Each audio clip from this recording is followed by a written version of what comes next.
இரவு பகலாக உழைக்கிறீர்கள், ஆனால் கையில் ஒரு ரூபாய் கூட தங்கவில்லையா? ஓட்டை பானையில் தண்ணீர் ஊற்றுவது போல பணம் வந்த வேகத்தில் கரைந்து போகிறதா? காரணம் உங்கள் உழைப்பில் இல்லை, நீங்கள் அறியாமல் செய்யும் ஒரு சிறு தவற்றில் இருக்கிறது. 2300 வருடங்களுக்கு முன் சாணக்கியர் சொன்ன, உயிர் போனாலும் யாரிடமும் சொல்லக்கூடாத அந்த 6 பண ரகசியங்கள் என்னென்ன?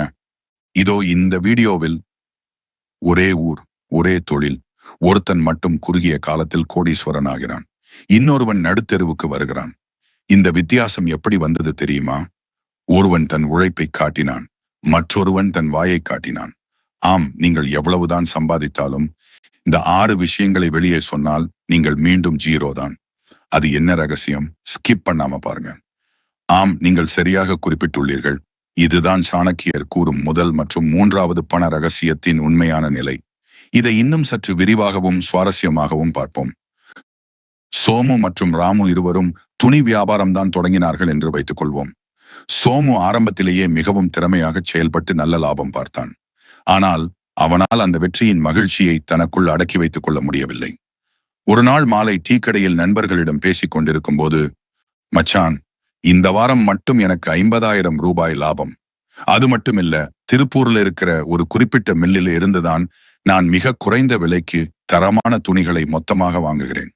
அதனாலதான் எனக்கு இவ்வளவு லாபம் வருது என்று தன் தொழில் ரகசியத்தை அப்படியே பெருமைக்காக உளறிவிட்டான்.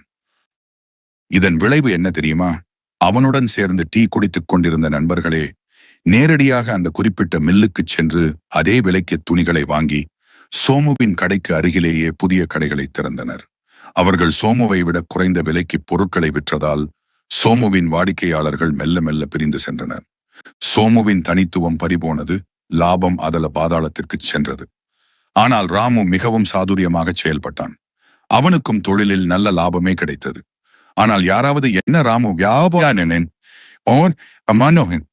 வியாபாரம் எப்படி போகுது என்று கேட்டால், ஏதோ ஆண்டவன் புண்ணியத்துல வியாபாரம் சுமாரா போகுதுங்க, அன்றாட செலவுக்கு குறையில்லை என்று மிகச் சாதாரணமாக பதில் சொல்வான். ஒரு நாளும் தன் உண்மையான வருமானத்தை அவன் வெளியே காட்டியதில்லை. மேலும் தான் எங்கே தரமான பொருட்களை மலிவாக வாங்குகிறேன் என்ற மூல ரகசியத்தை, சோர்ஸ் ஆஃப் இன்கம், அவன் தன் நெருங்கிய உறவினர்களிடம் கூட பகிரவில்லை. இதனால் அவனுக்கு புதிய போட்டியாளர்கள் யாரும் உருவாகவில்லை.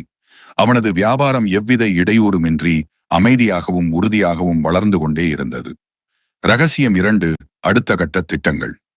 துணி வியாபாரத்தில் சற்று சறுக்களை சந்தித்தாலும் சோமுவுக்கு ஒரு புதிய யோசனை தோன்றியது.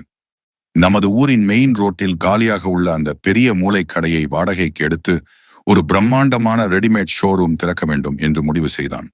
இந்த ஐடியா அவனுக்கு வந்த அடுத்த நிமிஷமே அவனால சும்மா இருக்க முடியவில்லை. மீண்டும் அதே டீ கடை, இப்போ அதே நண்பர்கள்.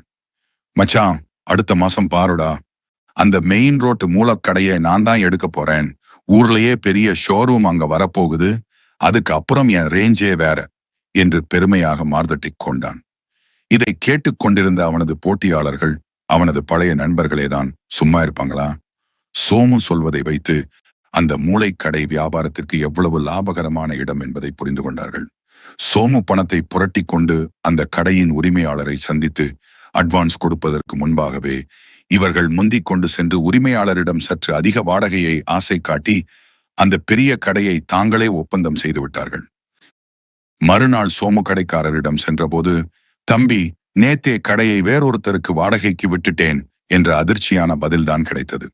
முன்கூட்டியே தன் திட்டத்தை சொன்னதால் கிடைக்கும் போலி பாராட்டுகளால் சோமுவின் வேகம் குறைந்தது மட்டுமல்லாமல் அவனது கனவு திட்டமும் ஆரம்பிக்கும் முன்பே அழிந்து போனது. ஆனால் ராமு என்ன செய்தான் தெரியுமா? ராமுவுக்கும் தனது தொழிலை விரிவுபடுத்தும் எண்ணம் இருந்தது. பக்கத்து ஊரில் ஒரு புதிய துணிக்கடை திறக்க வேண்டும் என்று திட்டமிட்டான்.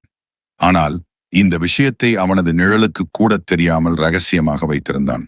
அமைதியாக இடத்தை தேடினான். யாருக்கும் தெரியாமல் கடையின் உரிமையாளரை பார்த்து அட்வான்ஸ் கொடுத்தான். ஒப்பந்தத்தையும் முடித்தான். கடைக்கு தேவையான உள் அலங்கார, இன்டீரியர் வேலைகளையும் சத்தமில்லாமல் செய்து முடித்தான். கடை திறப்பு விழாவிற்கு முந்தைய நாள் ஊர்க்காரர்களுக்கும் சோமு உள்ளிட்ட நண்பர்களுக்கும் அழைப்பிதழ் கொடுக்கும் போதுதான், அட, நம்ம ராமு இவ்வளவு பெரிய கடையை எப்ப எடுத்தான் என்று ஊருக்கே ஆச்சரியமாக இருந்தது. எந்த போட்டியுமின்றி, தடங்களுமின்றி ராமுவின் அடுத்த கட்ட திட்டம் மாபெரும் வெற்றி அடைந்தது. இதிலிருந்து சாணக்கியர் சொல்லும் பாடம், சத்தம் போடும் விதை வளராது. மண்ணுக்குள் அமைதியாக இருக்கும் விதைதான் மரமாகும். உங்கள் திட்டங்கள் முழுமையடையும் வரை அதை ரகசியமாகவே வைத்திருங்கள். உங்கள் உழைப்பு ரகசியமாக இருக்கட்டும். உங்கள் வெற்றியே உலகிற்கு பெரும் சத்தமாக பதில் சொல்லட்டும். ரகசியம் 4. பண இழப்பு மற்றும் வறுமையை வெளிக்காட்டாதீர்கள். வியாபாரத்தில் போட்டி அதிகமானதால் சோமுவுக்கு பெரிய அளவில் நஷ்டம் ஏற்பட்டது. கையில் இருந்த சேமிப்பு அனைத்தும் கரைந்துவிட்டது. இந்த சூழ்நிலையை சமாளிக்க முடியாமல் சோமு வழக்கம் போல தன் புலம்பலை ஆரம்பித்தான். பார்த்தவர்களிடமெல்லாம், என் நிலைமை ரொம்ப மோசமாயிடுச்சு. பிசினஸ்ல பெரிய நஷ்டம், கையில சுத்தமா காசு இல்லை, சாப்பாட்டுக்கே கஷ்டமா இருக்கு என்று அனுதாபம் தேடினான். ஆனால் நடந்தது என்ன? அவனுக்கு அனுதாபம் கிடைத்ததே தவிர உதவி கிடைக்கவில்லை. சோமு நஷ்டத்தில் இருக்கிறான் என்று தெரிந்ததும் அவனுக்கு கடன் கொடுத்தவர்கள் அனைவரும் பயந்து போய், என் பணத்தை உடனே திருப்பிக் கொடு என்று நெருக்கடி கொடுத்தனர். புதியதாக பொருட்களை கடனுக்கு தர மொத்த வியாபாரிகள் மறுத்துவிட்டனர். சமூகம் அவனை ஒரு தோல்வியாளனாக பார்த்து ஒதுக்கத் தொடங்கியது. ஆனால் ராமுவுக்கும் ஒரு முறை சந்தை வீழ்ச்சியால் தொழிலில் சறுக்கல் ஏற்பட்டது. கையில் பணப்புழக்கம் குறைந்தது. ஆனால் ராமு இந்த விஷயத்தை தன் வீட்டின் 4 சுவர்களுக்குள் மட்டுமே வைத்துக் கொண்டான். காலையில் வீட்டை விட்டு வெளியே வரும்போது எதையும் இழக்காத ஒரு ராஜாவைப் போல தன்னம்பிக்கையுடன் மிடுக்காக நடந்து வந்தான். அவனுக்கு நஷ்டம் ஏற்பட்டது யாருக்கும் தெரியாததால் சப்ளையர்கள் வழக்கம் போலவே அவனுக்கு பொருட்களை கடனுக்கு அனுப்பினர். அவனது மரியாதையும் கௌரவமும் சமூகத்தில் குறையவே இல்லை. தன் கடின உழைப்பால் சீக்கிரமே அந்த நஷ்டத்தில் இருந்து மீண்டு வந்தான். ரகசியம் 5. பண விஷயத்தில் ஏமாந்த கதையை யாரிடமும் சொல்லாதீர்கள். நஷ்டத்தில் இருந்த சோமு சீக்கிரம் பணம் சம்பாதிக்க வேண்டும் என்ற ஆசையில் முன்பின் தெரியாத ஒருவரிடம் குறைந்த விலையில் துணி வாங்கி தருகிறேன் என்று சொன்னதை நம்பி 5 லட்சம் ரூபாய் பணத்தை கொடுத்து ஏமாந்து போனான். பணம் போன ஆத்திரத்தில் ஊர் முழுவதும் சென்று, அவன் என்னை ஏமாத்திட்டான், நான் அவனை நம்பி 5 லட்சத்தை இழந்துட்டேன், என் நேரம் சரியில்லை என்று புலம்பினான். இதை கேட்ட மற்றவர்கள் சோமுவுக்கு ஆறுதல் சொல்வதற்கு பதிலாக மனதிற்குள் அவனை பார்த்து சிரித்தனர். இவன் ஒரு ஏமாளி, இவனுக்கு பணத்தை கையாளத் தெரியவில்லை என்று முத்திரை குத்தினர். இதனால் எதிர்காலத்தில் அவனுடன் இணைந்து தொழில் செய்யவோ அவனுக்கு முதலீடு செய்யவோ யாரும் முன்வரவில்லை.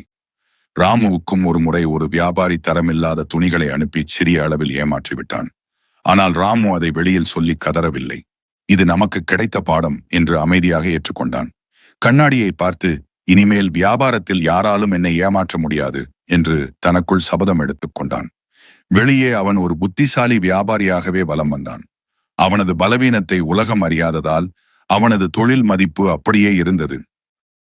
இதிலிருந்து சாணக்கியர் சொல்லும் பாடம்: இந்த உலகம் வெற்றியையும் வலிமையையும் தான் மதிக்கும். தோல்வியாளன் தன் காயங்களை உலகிற்கு காட்டுவான். ஆனால் வெற்றியாளன் தன் காயங்களை மறைத்து பாடமாக கற்றுக்கொள்வான். ரகசியம் 6. தான தர்மங்களை வெளிக்காட்டாதீர்கள். சோமுவுக்கு எப்போதுமே மற்றவர்கள் தன்னை புகழ வேண்டும் என்ற ஆசை அதிகம். ஒருமுறை அவனிடம் கொஞ்சம் பணம் இருந்தபோது ஆதரவற்றோர் இல்லத்திற்கு சென்று ஒருவேளை உணவு அளித்தான். ஆனால் உணவை கொடுப்பதற்கு முன்பாகவே புகைப்படக்காரரை வைத்து பல கோணங்களில் படம் பிடித்துக் கொண்டான்.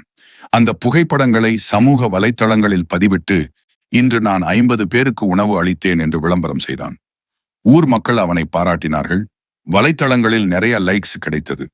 அவனுக்கு அது பெரிய பெருமையாக இருந்தது. ஆனால் சாணக்கியர் கூறுவது போல் புகழுக்காக செய்யப்படும் தர்மம் அதன் புண்ணியத்தை இழந்துவிடும். சோமுவுக்கு அந்த நிமிடத்திலேயே புகழ்ச்சி என்ற பரிசு கிடைத்துவிட்டதால் அந்த நற்செயலால் அவனது வாழ்க்கையிலோ அல்லது தொழிலிலோ எந்த ஒரு உண்மையான வளர்ச்சியும் ஏற்படவில்லை. ஆனால் ராமுவோ முற்றிலும் மாறுபட்டவன். அவனும் தன்னிடம் உள்ள செல்வத்தில் ஒரு பகுதியை ஏழைகளுக்காக செலவிட்டான். பல ஏழை குழந்தைகளின் படிப்புச் செலவை ஏற்றுக்கொண்டான். ஆனால் அதை அவன் யாரிடமும் சொல்லவில்லை. எந்த புகைப்படமும் எடுக்கவில்லை. வலது கை கொடுப்பது இடது கைக்கு தெரியக்கூடாது என்ற பழமொழிக்கு ஏற்ப முற்றிலும் ரகசியமாக தன் உதவிகளை செய்தான். ராமு உதவி செய்த குழந்தைகள் படித்து முன்னேறி அவனுக்கு மனதார கொடுத்த ஆசீர்வாதங்கள் ஒரு கவசமாக மாறி அவனது செல்வத்தை பாதுகாத்தன. அவனுக்கு தெரியாமலேயே பல நெருக்கடியான சூழ்நிலைகளில் அவனது தொழில் எந்தவித பாதிப்புமின்றி தப்பித்தது. பிரபஞ்சம் அவனது அமைதியான தர்மத்திற்கு பல மடங்கு செல்வத்தை திருப்பிக் கொடுத்தது. கதையின் முடிவு: 5 வருடங்கள் உருண்டோடின். தன் வருமானம், அடுத்த கட்ட திட்டம், தொழில் ரகசியம், பண இழப்பு, ஏமாந்த கதை, செய்த சிறு தர்மம் என எல்லாவற்றையும் ஊர் முழுவதும் தம்பட்டம் அடித்த சோமு தன் கையால் ஆகாத்தனத்தால் தொழிலை முழுமையாக இழந்து கடனாளியாகி வறுமையில் வாடினான். ஆனால் சாணக்கியர் கூறிய இந்த 6 பண ரகசியங்களையும் தன் உயிருக்கு நிகராக பாதுகாத்த ராமு அந்த ஊரிலேயே மிகப்பெரிய செல்வந்தனாகவும் அனைவராலும் மதிக்கப்படும் ஒரு சிறந்த மனிதனாகவும் உயர்ந்தான். சாணக்கியர் சொல்லும் இறுதிப் பாடம்: பணம் என்பது அமைதியை விரும்பும் ஒரு சக்தி. அதை அமைதியாக பாதுகாக்கும் மனிதர்களிடம்தான் அது நீண்ட நாள் தங்கியிருக்கும். எந்த மனிதன் தன் வாயை கட்டுப்படுத்தி ரகசியங்களை காக்கிறானோ அவனே உண்மையான ராஜாவாக வாழ்வான். நண்பர்களே, ஒரு மரம் எவ்வளவு பெரியதாக வளர்ந்தாலும் அதன் ஆணிவேர் பூமிக்குள் ரகசியமாகவே இருக்கும். உங்கள் செல்வமும் அப்படித்தான் வளர வேண்டும். இன்றை நாம் பார்த்த இந்த 6 ரகசியங்கள் சொல்வது ஒன்றைத்தான்: உங்கள் வாய் அமைதியாக இருந்தால் உங்கள் உழைப்பு பேசும், உங்கள் பணம் பெருகும். இன்று முதல் ரகசியத்தை காப்போம், ராஜாவாக வாழ்வோம். இந்த வீடியோ உங்களுக்கு பிடித்திருந்தால் மறக்காமல் ஒரு லைக் பண்ணிட்டு உங்க நண்பர்களுக்கும் ஷேர் செய்யுங்கள்.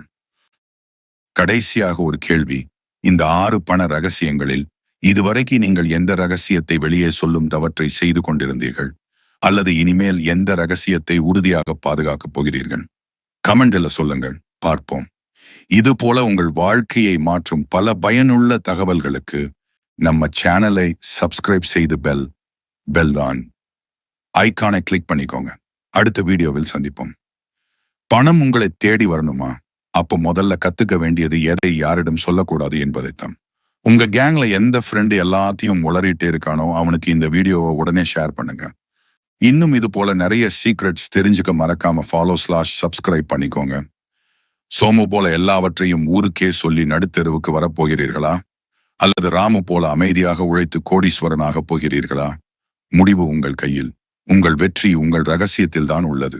உங்கள் ஒவ்வொருவரின் வாழ்க்கையும் செல்வச் செழிப்போடு மாற வேண்டும் என்று வாழ்த்துகிறேன். நன்றி, வணக்கம்.